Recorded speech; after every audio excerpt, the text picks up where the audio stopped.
What was the video about, class?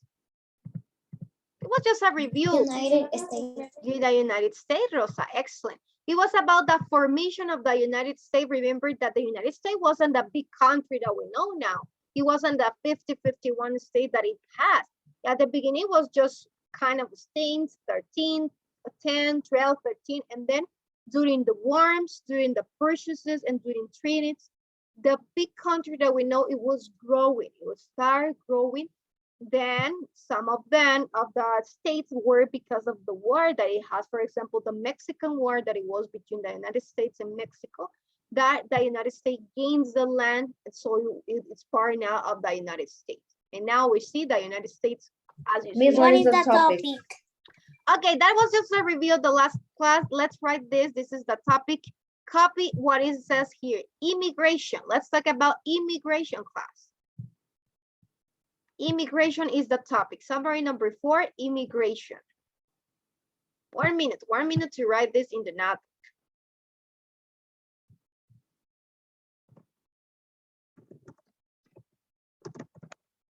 Do you know what is immigration? Do you know what is immigration? Emigrar in Spanish, migrar. This is related to the homework that you have to talk about migration. So this is related. Es que no se lo puede explicar muy bien en inglés, pero en español sí. Cuando se van de un país, cuando van a un país. When people leave from one country to another. No, cuando van a un país, pero vuelven al mismo país de donde fueron. Y dicen, en la exposición dice que ganan más dinero. They get more money. That's why do you see a lot of caravanas, some people going to another country. Yes, pero emigran, que vuelven al estado o al país. Okay, that is the topic, immigration. So now I'm going to explain you 2 topics. We have emigrate, it's something that Caleb is saying, and immigrate. We have 2 definitions, emigrate and immigrate. These 2 definitions, they're related to the topic, the exposition of you, that about migration. Migration is the people that move from one place to another place. They can emigrate, or they can be emigrants or immigrants. It depends how is this movement. So now, when we talk about emigrate and immigrate, we need to identify the emigrate is when you leave your country. For example, imagine that Caleb lives in the United States, and Caleb traveled to Italy. Yes, it might be Italy this. So from the United States to Italy, Caleb is an immigrant because he leaves the country of the United States, so he becomes an immigrant. He leaves the country, he's traveling. Here is Caleb. Let's imagine that this is Caleb. But immigrant is when it's coming. So Caleb is an immigrant of the United States. But in Italy, once he arrives, he is considered an immigrant because he's coming to that place. He's coming to that country. So that is immigrant. To be, it's coming from another place, living in this country, for example, in Italy, it's an immigrant. It's considered an immigrant. But the place that you live behind the country, United States. So you are an immigrant because you are migrating to another country. Yes? Question about emigrant and immigrant. Is it clear? Yes or no?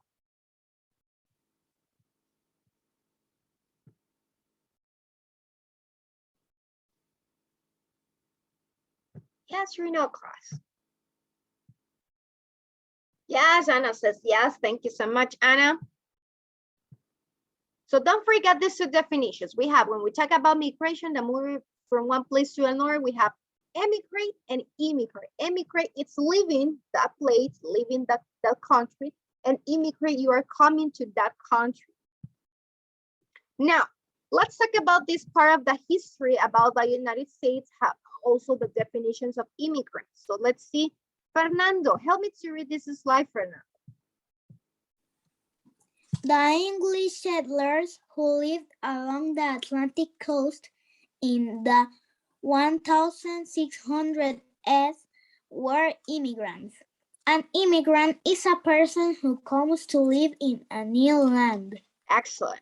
So by these times in the 1600s, there were immigrants, the people that live in the Atlantic coast. So it means that this person, these people that were living there, they were coming from another place. So they were immigrants. They come to live in a new land. They migrated from another place to become an immigrant in that place, in the United States. Some of them might come from Europe, some of them might come from the same America, some of them might come from Asia. Yes, from different places. So they were immigrants, people that comes to live in a new land. Thank you. Let's continue with the reading, Danny. Not all the people, however, who came to North America had a choice. Many Africans were forced has a choice. Many Africans were forced to come. Immigrants have continued to come to the United States throughout its history. Thank you so much, Dan. Look at this. It says something important. In North America, there were some Africans, some people that used to be in Africa, in the continent.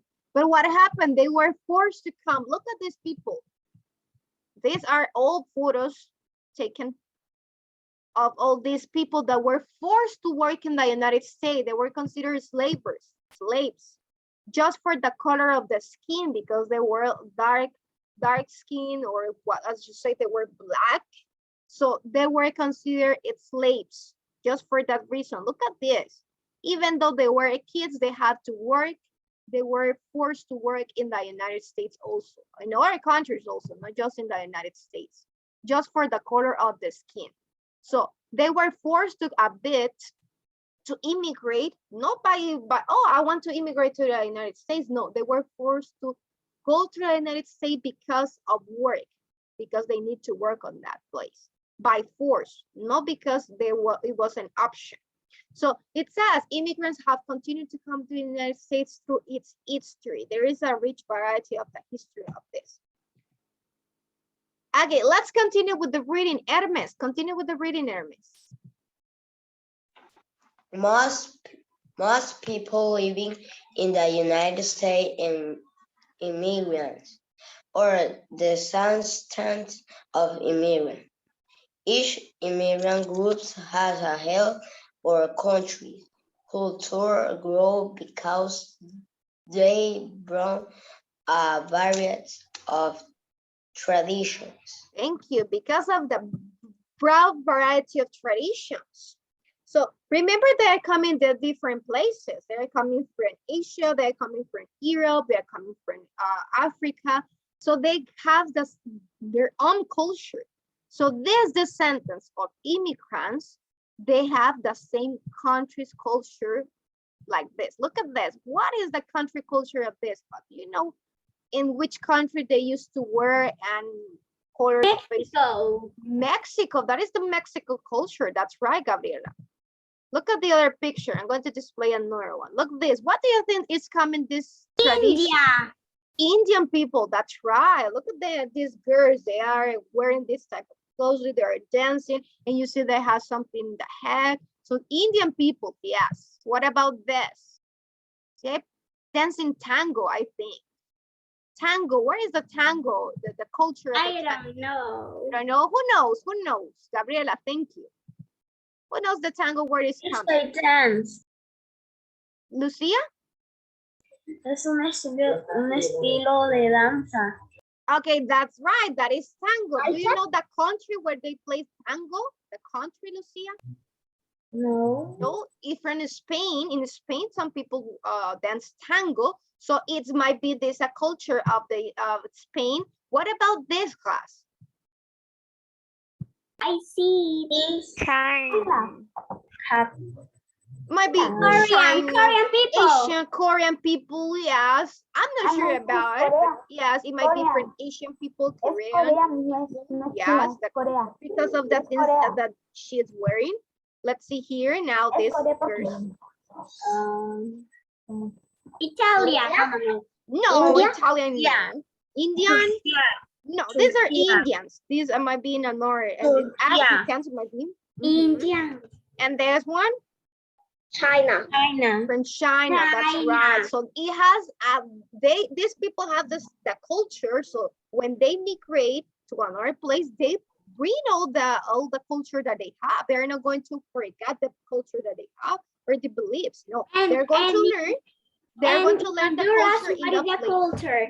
Well, in Honduras, there is a variety of culture. Here in Honduras, we don't have an exactly or one culture that you say, oh, that represents maybe the food, some of the food, the baleada, catracho, but it's not like you see in China or you see in India or Mexico that they have these good traditions. No, in Honduras, we have a variety. Here we have a culture from all the countries, all the people that are coming to live in our country. So it's a variety. Here we have a variety of culture, we can say.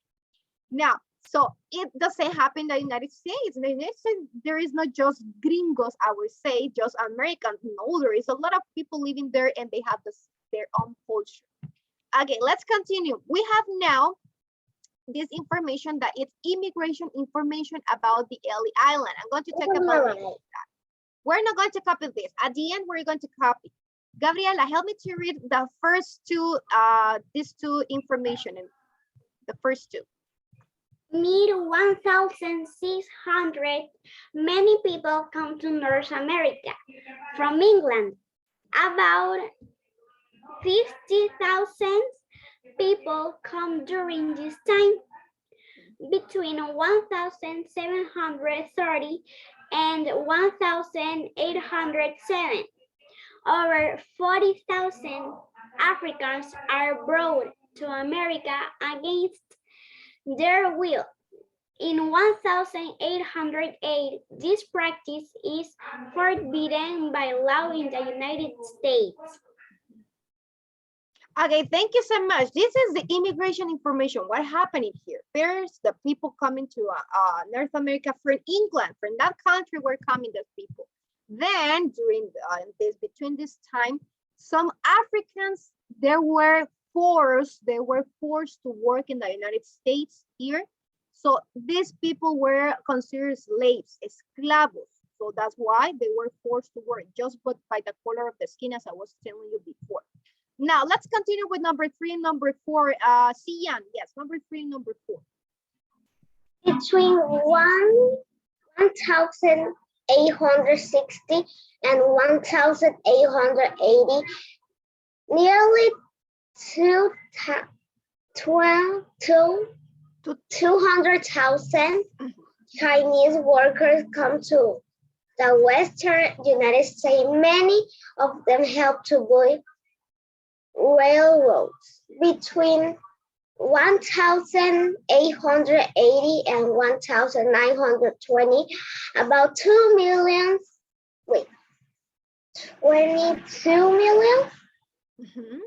immigrants from Europe come to the United States. Many pass through inspection stations of Ellis Island in New York City. Thank you so much. Okay, before Lucia read number 4, the last two, Lucia, we're going to help me to read. I'm going to tell you something. It says that Chinese people were to the United States, they were going to build railroads. And also it says 22 million immigrants from Europe come to the United States. So in the United States, also they have Europe influence in their culture for that reason. And it says many pass through the inspection station at Ellis Island in New York City. In New York City is this Ellis Island. This is a center of immigrants. All the immigrants have to pass for this Ellis Island for inspection before continue with their road. Okay, continue with the reading, Lucia, please.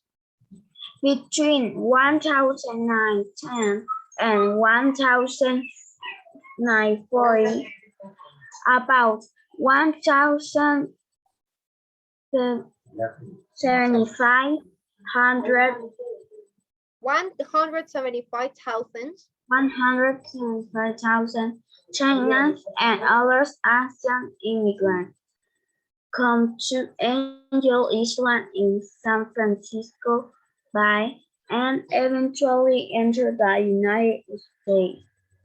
Between 1960 and the 1099, thousands of immigrants from Southeast Asian, South American, and Caribbean countries settled in the United States. Thank you so much. So it says that we have another Asian immigrants that comes to the Angel Island in San Francisco, it says. And at the end, from different countries, they settle in the United States.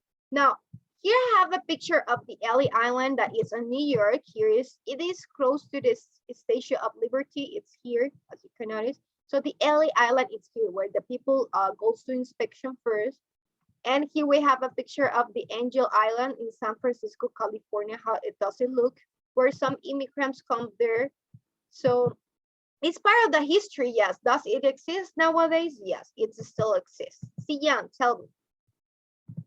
If I remember, after a lot of years, like 2 years, I remember that I go to New York, I go to visit the Statue of Liberty, but I didn't see the Ellis Island. You don't see the Ellis Island? When I visit them. Well, look here, maybe we're in the other side, so you didn't see that it was closed there. But it's located there. Now, let's copy this. In this minutes that we are going to copy this 6th question and the 6th answer. Now, what is immigrant class? What is to be an immigrant? To another move a place to a country. place and place. A person who comes to live a new land. Excellent. Who had immigrant groups help United States culture class? The culture of the United States is rich because of these people, these groups that coming from different places. So how had immigrant groups helped the United States culture? Remember, I told you that each immigrant has helped our country's culture well. United States country culture grow because it brought a variety of traditions. And I show you some pictures of different countries. You did a great job identifying the countries that these people were displaying the pictures. Number 3, it says, which inspection stations did most of the immigrants come to the United States? What is the name, Claude? Let's see if you remember the name of the inspection station. Range, I think. Who is the Ellis Island? The Ellis Station. Yes, the Ellis Station. Number 4, name the countries where the immigrants came from. Do you remember the countries where the immigrants came from to the United States?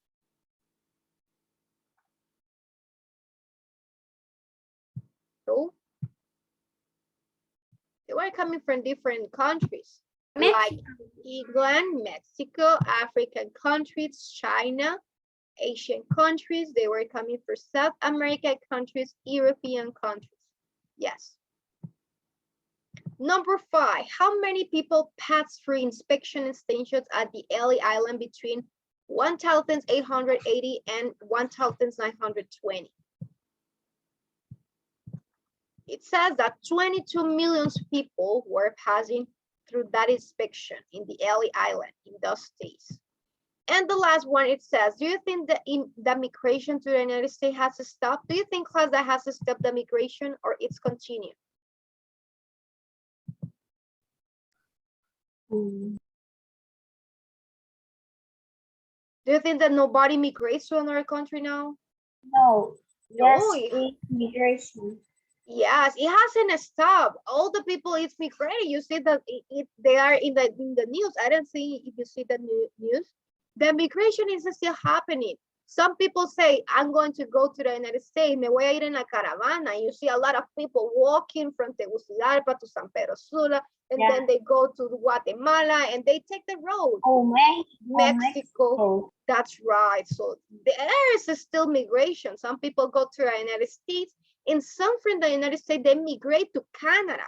And also other people go to migrate to Spain. The countries that Honduran people migrate the most is to the United States, Mexico, Guatemala, and also to Spain. Some Honduran people go to those places looking for better jobs, looking for gain more money, and to have a job, because maybe in Honduras they don't have those opportunities. So migration is still continuing. Yes, some people are forced to migrate to another place. just to work. Just for the color of the skin, yes, it's continued. There are some racisms that some people are forced to go to work in another place just for the color of the skin or the how they look, the physical appearance. So migration is still happening nowadays in those days. In the school about Nashville, there's no people that is racist. No, here no, we don't have to practice racism, but yes, in our countries, they have a lot of racism. In our countries, in our schools, they do have, in our country. Like Africa. Yes, but more than in Africa, in the United States, there is a lot of racism. If they see people that there is black, so they are racism for that, because you know, in the United States, the people are white, and so if they see someone that has a dark skin, so they are like Racist. yes.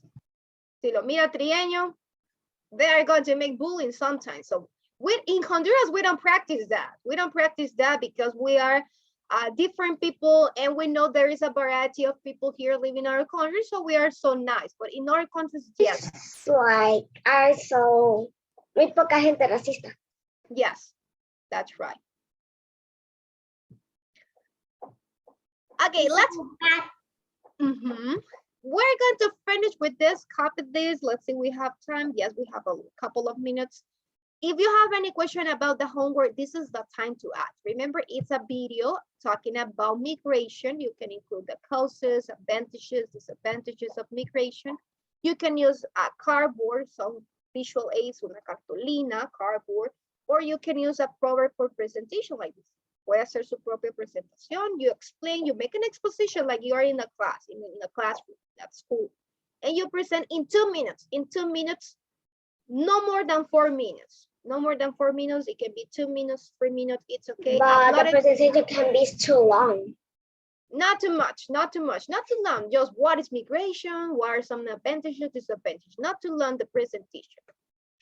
And it must be in English, not in Spanish. All the information in English, just English. English, just English, and more English, and one more time English. Lucia, tell me. It's obligatory of the presentation. It's mandatory? No, it's not mandatory. You can create in a, for example, papel construcción. I don't know if you have a paper, construction paper. You can write that topic there and you record yourself with the construction paper and present it. Yes. Be creative. So if you have a construction paper and want to use that, yes, use it. If you say, I don't have construction paper, but I don't want to buy the construction paper, no gaste dinero, haga una presentación. It's okay. You write, you use in the computer, you might need the help of someone, an adult. I make a presentation. If you know how to make a presentation, you can do it. That's why I wanted to make a presentation. And I remember that I have no PowerPoint. I asked my sister, and my sister said that I asked my other sister. Okay, well, you can use PowerPoint presentation. We have different tools, Jan. Maybe you can have just one picture about the title, and that is your visual aid. It's okay. Don't worry. Don't worry about this exposition. It's the first exposition that you have, so it's okay. Don't worry about it. Well, there's a PowerPoint, so my sister gave me the link, so I'm making a presentation. Okay, perfect. Yes, so it can be visual aid online that you can use a PowerPoint presentation, or you can use a construction paper, a cardboard. It's okay. Okay, I'm going to stop recording.